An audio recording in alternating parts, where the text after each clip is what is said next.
اس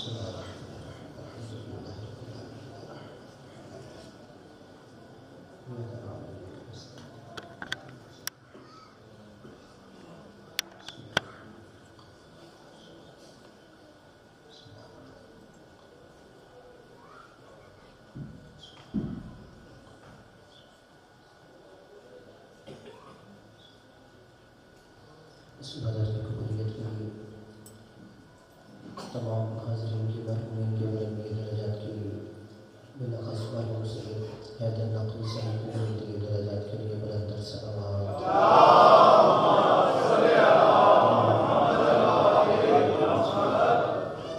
حسبنا اللہ ونعم الوکیل نعم المولا ونعم النصیر لا حول ولا قوة الا باللہ العلی العظیم أعوذ بالله السميع العليم من الشيطان اللعين الرجيم بسم الله الرحمن الرحيم الحمد لله الذي لا يبلغ تحته القائلون ولا يحصي نعماءه العادون ولا يؤدي حقه المجتهدون الذي لا يدركه بعد الهمم ولا جلاله الفتن الذي ليس لصفته حد محدود ولا نعت موجود ولا وقت معدود ولا أجل ممدود فطر الخلائق بقدرته ونشر الرياح برحمته وبدد بالسكور ميدان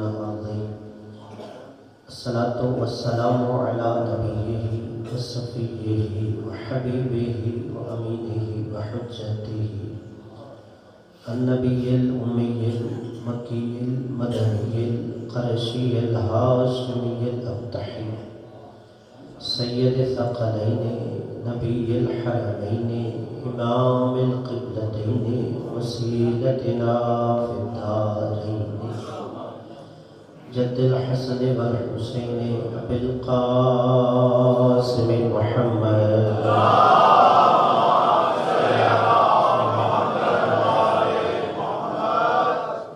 وعلى آله الذين أذهب الله عنهم الرجس وطهرهم تطهيرا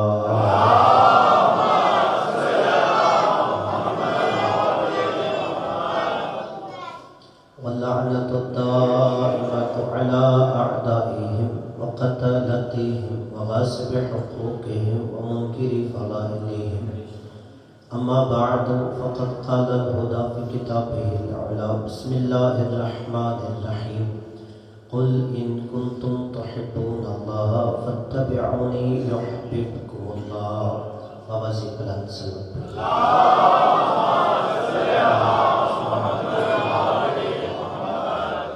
دار تکبیر دار رسالت دار حیدری حسینیت یزیدیت خاندان اہل بیت پہ بلندر صلوات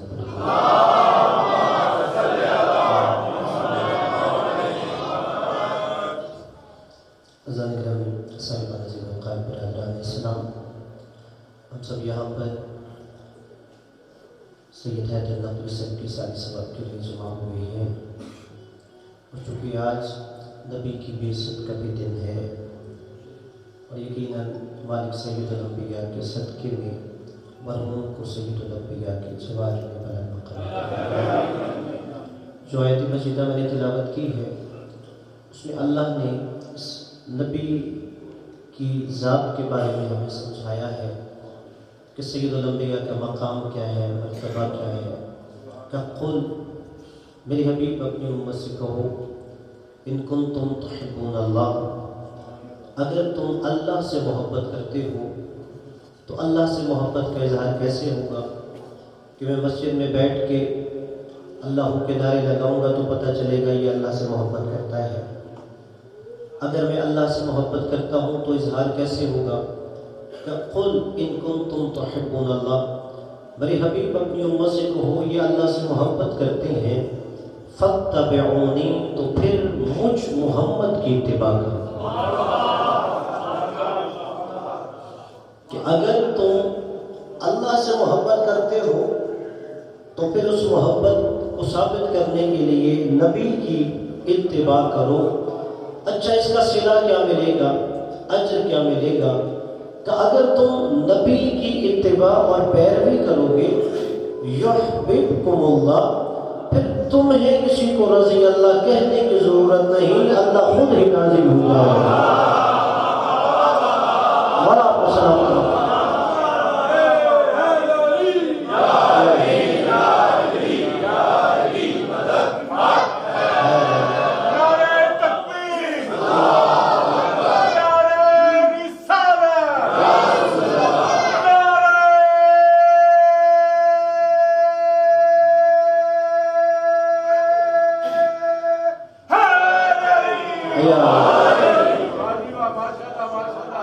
کہ میرے حبیب اگر تم یہ ثابت کرنا چاہتے ہیں تیری امتی کہ ہم اللہ سے محبت کرتے ہیں تو پھر میرے اس نبی کی اتباع کرو۔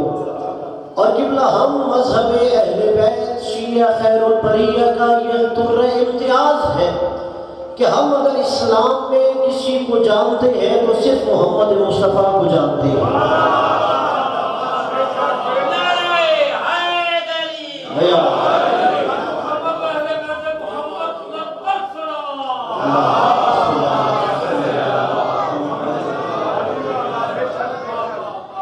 یعنی ہمارے مذہب میں جو اصل بنیاد ہے اسلام کی وہ سید الانبیاء کی ذات ہے، اور اس کے بعد جس کو نبی منواتا ہے ہم اسے مانتے جاتے ہیں۔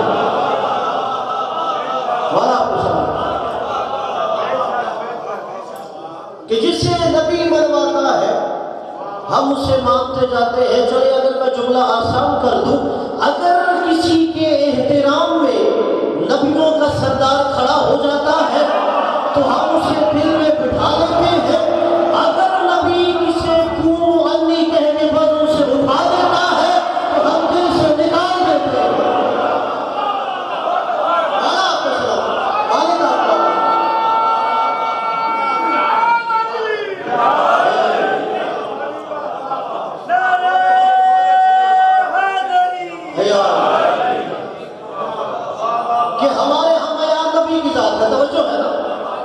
کہ ہمارے ہم یا نبی کی ذات ہے، جسے نبی منواتا ہے ہم اسے دل میں بسا دیتے ہیں، جسے نبی قوم انی کہہ کے بدن سے اٹھا دیتا ہے ہم اسے دل سے نکال دیتے ہیں۔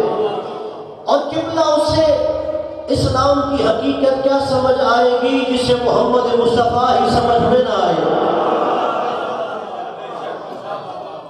اور کیسے میں نے کہا جسے سید الانبیاء ہی سمجھ میں نہ آئے اسے اسلام کیا سمجھ میں آئے گا؟ کہ آج کا دن نبی کی بعثت کے حوالے سے محققین کا قول ہے کہ آج نبی پر پہلی وحی نازل ہو رہی تھی، اور قبلہ اس میں حکم کیا تھا؟ اقرا بسم ربک الذی خلق، کہ میرے حبیب پڑھ اپنے رب کے نام سے جس نے تجھے پیدا کیا ہے، جس پر پہلی وحی نازل ہو رہی تھی۔ اور وہ نبی جو ساری کائنات کو پڑھانے آیا تھا، بعض کہتے ہیں وہ خود ان پڑھ تھا،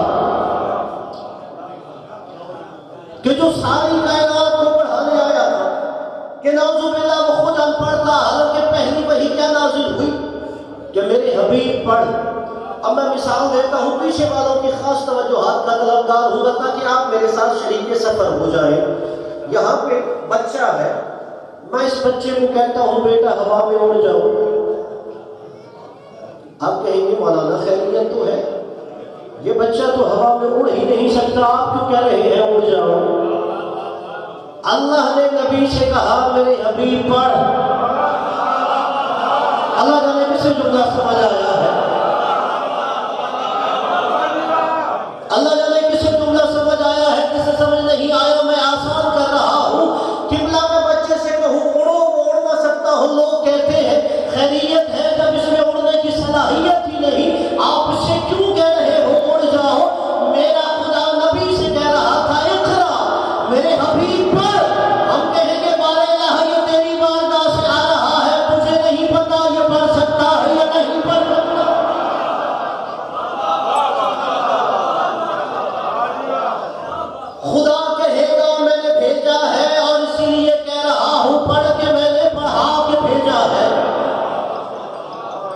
اور اس لیے پہلی وحی میں پڑھنے کا بھی ذکر ہے اور اسی میں لکھنے کا بھی ذکر ہے، کہ پہلی وحی میں پڑھنے کا بھی ذکر ہے اور نبی کے لکھنے کا بھی ذکر ہے۔ اچھا دیکھیے، اللہ قرآن میں پہلی وحی میں کہہ رہا ہے پڑھ، اور کہہ رہا ہے میں نے تجھے لکھنا بھی قلم سے سکھایا۔ اچھا، جو نبی کی پہلی وحی پر ایمان نہ لائے وہ آخری وحی پر کیا ایمان لائے گا؟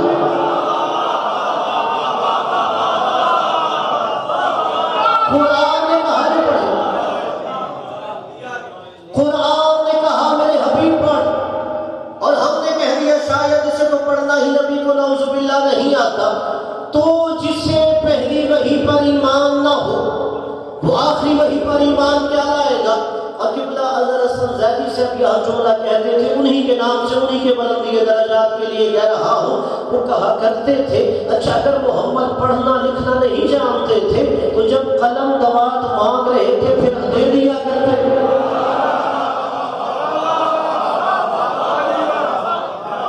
کہ نبی کو تو لکھنا بھی نہیں آتا پڑھنا بھی نہیں آتا، جب نبی نے کہا تھا مجھے قلم دوا دو میں ایک تحریر لکھ دیتا ہوں کبھی گمراہ نہیں ہوگے، تو پھر اس وقت قلم دوا کیوں نہیں دے رہے تھے؟ وہ کہیں گے اگر دیں گے تو لکھ دیں گے، اگر انہیں قلم دوا دیا تو لکھ دیں گے۔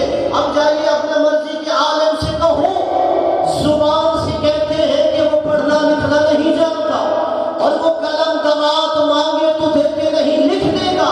جہاں زبان کچھ کہے دل کچھ کہے اسی کو منافقت کہتے ہیں۔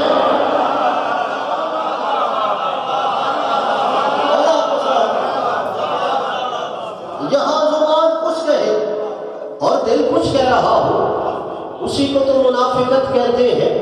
میرا نبی پڑھنا بھی جانتا تھا لکھنا بھی جانتا تھا، اور اس کی دلیل دے رہا ہوں، قرآن میں اللہ نے نبی کی کچھ ذمہ داریاں لگائی ہیں، ان میں سے دو ذمہ داریاں، وَيُعَلِّمُهُمُ الْكِتَابَ وَالْحِكْمَةَ، کہ میرے حبیب یہ تیری ذمہ داری ہے، تو نے لوگوں کو کتاب پڑھنا سکھانا ہے۔ نبی کی یہ ذمہ داری ہے کہ لوگوں کو کتاب پڑھنا سکھانا ہے۔ اچھا میں یہاں آیا، اگر مجھے یہاں پہ کوئی کہتے مولانا صاحب آپ نے ان کو میڈیکل کی کتاب پڑھانی ہے، میں کہوں گا کہ خیریت تو ہے، مجھے وہ کتاب کہیں پڑھانے کا جو میں نے پڑھا سکتا ہوں، کہ مجھے وہ کتاب پڑھانے کا کہیں جو میں کتاب پڑھا سکتا ہوں۔ اب اللہ نے کہا وَيُعَلِّمُهُمُ الْكِتَابَ، اس نے انسانوں کو قرآن پڑھانا ہے۔ قبلہ قرآن وہی پڑھائے گا جو پہلے سے قرآن کا عالم ہے گا۔ اچھا اگر آپ کو یہ پتہ چل جائے قرآن میں کیا ہے تو آپ کو سمجھ میں آ جائے گا کہ نبی کا علم کتنا ہے۔ اب اللہ نے کہا تِبْيَانًا لِكُلِّ شَيْءٍ، ہر شے کا بیان قرآن کے اندر موجود ہوتا ہے، کہ نبی قرآن کا عالم ہے۔ اللہ نے کہا تِبْيَانًا لِكُلِّ شَيْءٍ، اور پھر کہا لَا رَيْبَ وَلَا يَبْسِنِ إِلَّا فِي كِتَابٍ مُبِينٍ، کوئی خوش ہوتا ایسا نہیں جس کا علم قرآن میں نہیں رکھا۔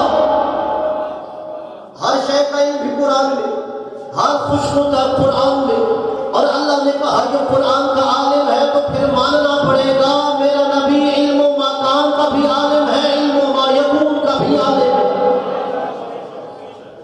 اور اگر نبی کے علم پر ہی ایک دلیل دے دوں کہ نبی کی علم کی بلندیاں کیا ہے، اور یہ تاریخ کا عجیب سا مسئلہ ہے، لوگ یہ تو مانتے ہیں کہ نعوذ باللہ نبی لکھنا پڑھنا نہیں جانتے تھے، اور وہی لوگ یہ عقیدہ رکھتے ہیں علی سے بڑا عالم کوئی نہیں، کہ نبی لکھنا پڑھنا نہیں جانتے، اور پھر کہتے ہیں علی سے بڑا عالم کوئی نہیں تھا۔ اور میں ہزاروں جانے اپنے مولا امیر المؤمنین سے قدموں سے بس ہونے والی خواب پہ قربان کروں، جب ابھی سائل سوال کے لیے جبڑے جوڑ رہا ہوتا تھا اور میرے مولا اس کے سوال کے جواب دے رہے ہوتے تھے، جب لوگ کہتے یاری یہ جو سینے میں ٹھاٹھے مارتا ہوا علم کا سمندر ہے یہ علم کہاں سے لیا ہے، تو علی ناز کر کے کہتا تھا یہ محمد کا لعاب رسالت چوسنے کا اثر ہے۔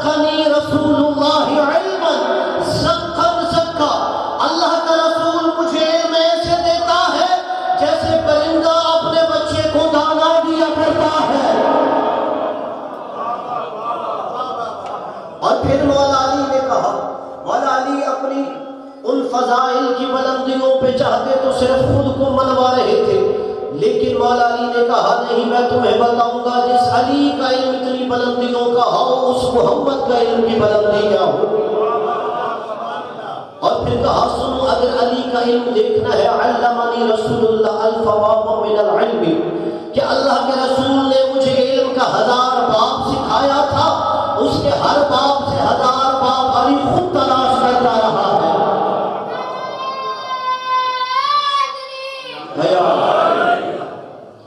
کہ یہ مانتے ہیں کہ علی سے بڑا عالم کوئی نہیں۔ اور قبلہ اگر کسی کا علم دیکھنا ہو تو 2 ہی طریقے ہوتے ہیں، یا آپ یہ دیکھ لیں کہ اس کا استاد کیسا ہے، یا یہ دیکھ لیں اس کا شاگرد کیسا ہے۔ یعنی استاد کے علم سے بھی پتہ چل جاتا ہے، شاگرد کے علم سے بھی پتہ چل جاتا ہے۔ اور قبلہ اگر استاد کی بات کریں تو وہاں سے پڑھ کے آ رہا تھا، شاگرد کی بات کریں تو علی ابن ابی طالب تھا۔ چلیے میں اور شاگرد سے ہی سمجھا دیتا ہوں استاد کو، کہ قرآن میں اللہ نے سورہ رعد میں کہا وَيَقُولُ الَّذِينَ كَفَرُوا لَسْتَ مُرْسَلًا، قرآن کی آیت ہے سورہ رعد۔ میرے حبیب یہ کافر کہتے ہیں لَسْتَ مُرْسَلًا، تو اللہ کا رسول نہیں ہے۔ قُلْ، میرے حبیب نے کہو کفا باللہ شہیدًا بینی و بینکم ومن عنده علم الکتاب، کہ میری رسالت کے 2 گواہ ہیں، ایک اللہ گواہ ہے، دوسرا وہ بندہ گواہ ہے جس کے سینے میں علم الکتاب ہے۔ 2 گواہ ہیں میری رسالت کے۔ قبلہ کوئی حدیث نہیں سنا رہا کہ ہم کہیں ضعیف ہوگی، قرآن کی آیت ہے جو ممکن ہوتا ہے اسلام سے خارج ہو جاتا ہے، کہ کافر کہتے ہیں تو اللہ کا رسول نہیں ہے۔ میری حبیبی نے کہو میری رسالت کے 2 گواہ ہیں، ایک اللہ گواہ ہے، دوسرا وہ بندہ گواہ ہے جس کے سینے میں علم الکتاب ہے۔ اب قبلہ میں نہیں کہتا، جاؤ اپنے مرضی کی قرآن کی تفسیر میں وہ بندہ تلاش کرو جس کے سینے میں علم الکتاب رہتا ہے۔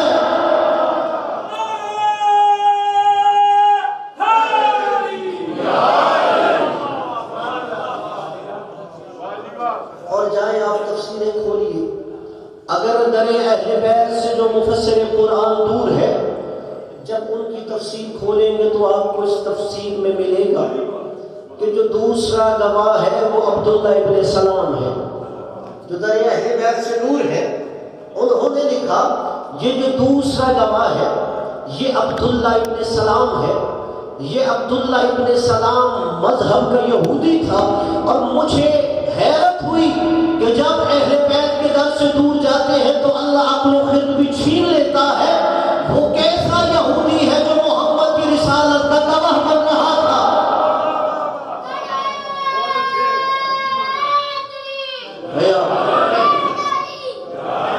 کہ وہ کیسا یہودی ہے کہ جسے لکھ دیا یہ رسالت کا گواہ ہے؟ نہیں، رسالت کا گواہ وہی ہے جو اپنے علم سے بتاتا ہے کہ میرے سینے میں علم الکتاب ہے۔ اور یہی وجہ ہے کہ امام نے فرمایا تھا کہ علم کے 73 حصے ہوتے ہیں، کہ وہ جو اللہ نے قرآن میں جناب عاصر بن بلخیہ کا تذکرہ کیا ہے، وقال الذی عنده علم من الکتاب، کہ جس کے پاس کتاب کا تھوڑا سا علم تھا، اس نے جناب سلمان سے کہا آپ چاہتے ہو کہ میں جناب ملکہ بلقیس کا تخت لے کے آؤں؟ انہوں نے کہا ابھی آپ آنکھ جھپک رہے ہوگے کہ یہاں آپ کے سامنے تخت آ جائے گا۔ یہ کون کہہ رہا تھا؟ الذی عنده علم من الکتاب، جس کے پاس کتاب کا تھوڑا سا علم تھا۔ مولا نے کہا علم کے 73 حصے ہوتے ہیں، علم کا ایک حصہ اللہ نے عاصر بن بلخیہ کو عطا کیا تھا، اور اس کے 72 حصے ہم اہل بیت کو عطا کیے ہیں۔ 72 حصے اللہ نے ہم اہل بیت کو عطا کیے ہیں، وہی عالم الکتاب بن رہے تھے۔ میں نے کہا یا استاد سے پتہ چل جائے گا یہ کیسا عالم ہے، یا شاگرد سے پتہ چل جائے گا؟ مثلا اگر یہاں کوئی بندہ آ جائے اور بتایا جائے یہ علامہ اقبال کا شاگرد ہے، لوگ اسے عزت دیں گے کہ اتنے بڑے استاد کا یہ شاگرد ہے، یا کبھی کبھی ایسا ہوتا ہے کہ شاگرد کو جانتے ہیں، استاد کو کوئی نہیں جانتے، اب وہاں پہ شاگرد کی وجہ سے استاد کو عزت ملتی ہے۔ مثلاً آپ اگر اردو ادب کی کتابیں مرثیہ نگاروں کی پڑھیے تو وہاں پر ایک میر ضمیر ہے شاعر، وہ مرزا دبیر کے استاد ہے، اور جب بھی میر ضمیر کا نام لکھا جاتا ہے بریکٹ میں لکھ دیتے ہیں یہ استاد دبیر ہے، کہ لوگ کہیں گے جس کا شاگرد دبیر جیسا ہو استاد کیسا ہوگا۔ تو اب یہاں پر شاگرد کی وجہ سے استاد کو عزت مل گئی۔ اب اگر نبی کا علم دیکھنا ہے تو دو ہی معیار ہے، یا استاد دیکھ لیتے ہیں یا شاگرد دیکھ لیتے ہیں۔ قبلہ میں دو ہی کتابوں کا نام لیتا ہوں، ایک نبی کے استاد کی کتاب ہے، دوسرے نبی کی شاگرد کی کتاب ہے۔ نبی کے استاد کی کتاب کو قرآن کہتے ہیں، شاگرد کی کتاب کو نہج البلاغہ کہتے ہیں۔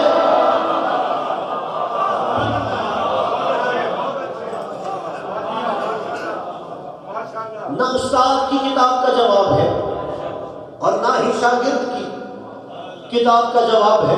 اور یہ جو میں نے نہج البلاغہ بھی مولا علی کی کتاب کہی ہے، یہ میں نے مجازن کہی ہے، ورنہ مولا علی نے یہ کتاب نہیں لکھی۔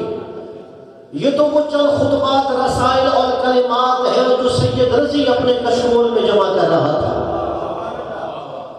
اور اس لیے کہ امام یا نبی کتابیں نہیں لکھا کرتے، کہ اگر وہ کتابیں لکھنا شروع کر دیں تو دشمن امامت یہ اعتراض کرے گا کہ امامت کے سینے میں صرف اتنا علم تھا جتنا اس کتاب میں لکھ دیا ہے۔ اس لیے وہ کتابیں تصنیف نہیں کرتے، وہ انسان تصنیف کرتے ہیں۔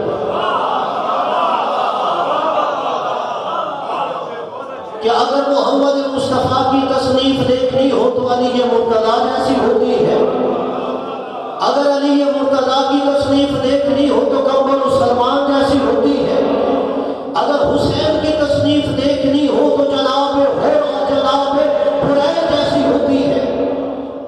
وہ ایسے انسان تصنیف کر دیتے ہیں۔ اور قبلہ وہ بندہ خوش قسمت ہے نبی کا امتی کہ جسے سب سے پہلی معرفت رسالت ہوئی۔ اس لیے ہمارا عقیدہ ہے کہ محمد سے وفا تم نے تو ہم تیرے ہیں، کہ جو رسول کو رسول حقیقی معنوں میں مانتا ہے ہم خود کو اس کے در پہ جھکا لیتے ہیں۔ اور پھر دیکھیے رسول نے جنہیں منوایا انہوں نے دین کو منوانے کے لیے اپنا سب کچھ قربان کیا۔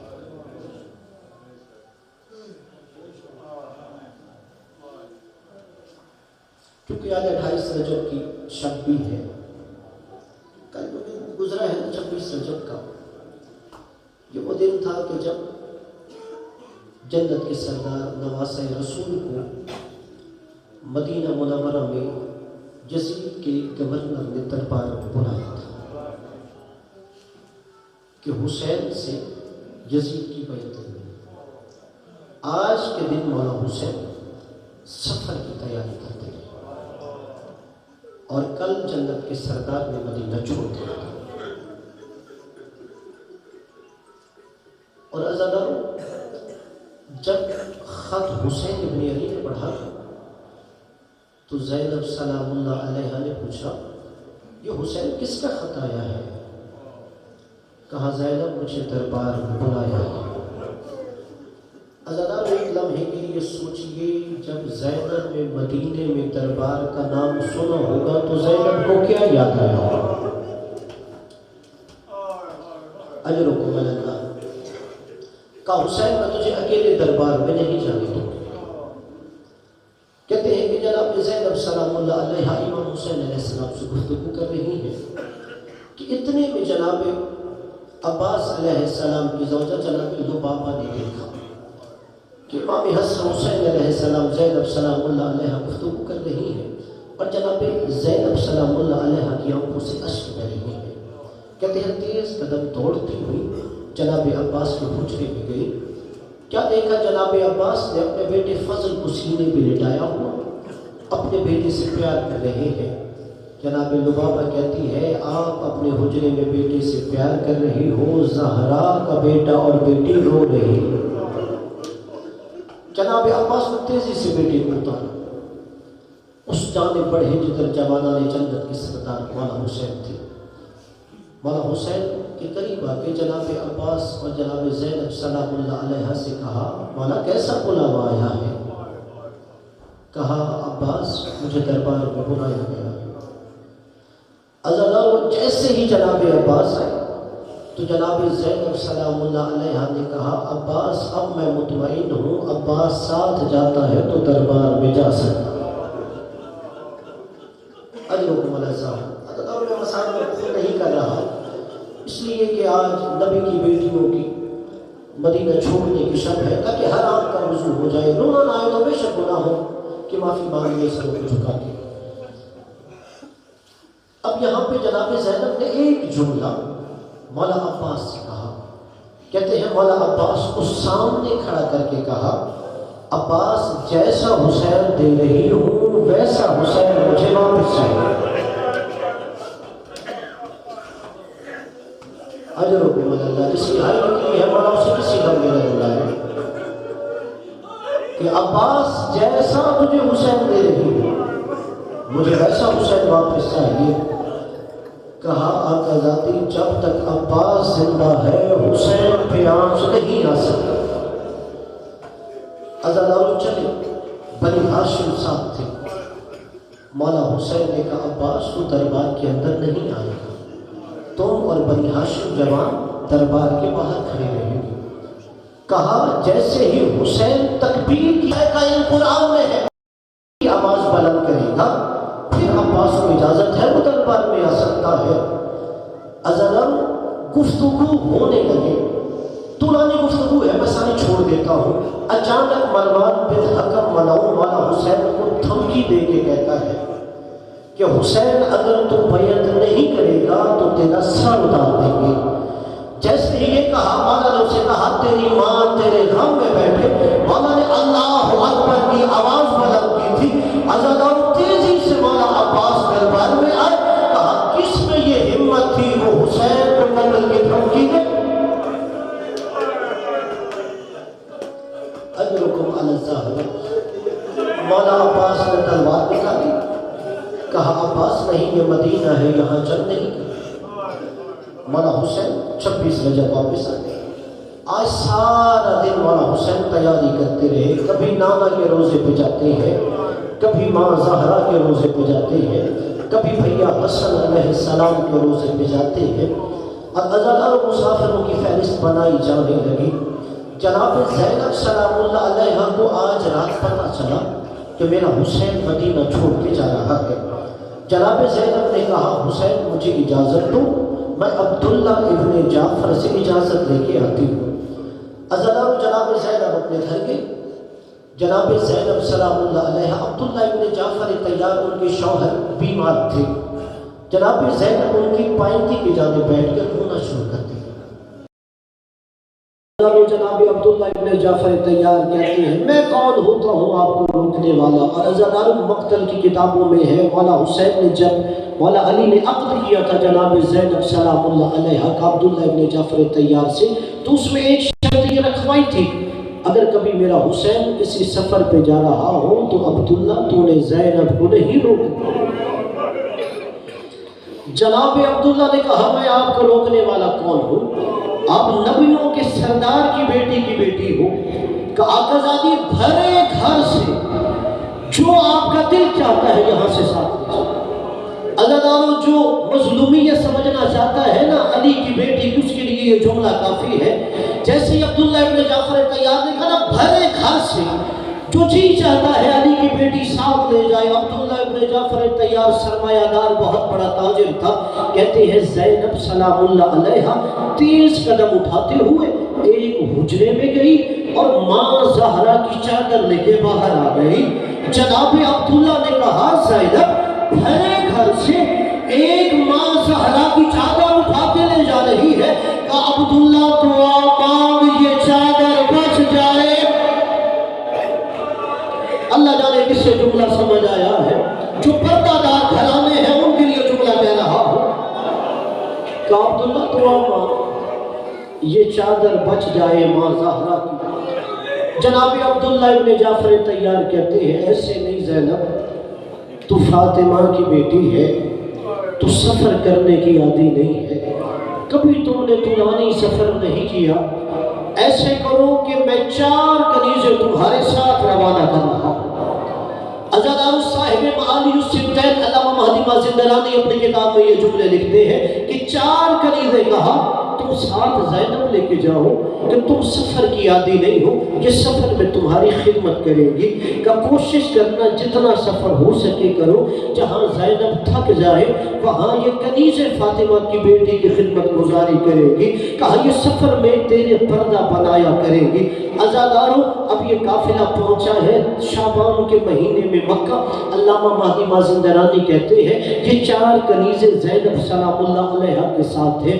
2 محرم کو یہ قافلہ کربلا میں پہنچ گیا، یہ کنیزیں 4 ساتھ ہیں۔ عزاداروں 7 کو پانی بند ہو گیا، یہ 4 کنیزیں کربلا میں موجود ہیں۔ عاشور کے دن حسین کے گلے پہ خنجر چڑھتا رہا، یہ 4 کنیزیں کربلا میں موجود ہیں، مگر شام غریبہ کے بعد ان کنیزوں کا کوئی پتہ نہیں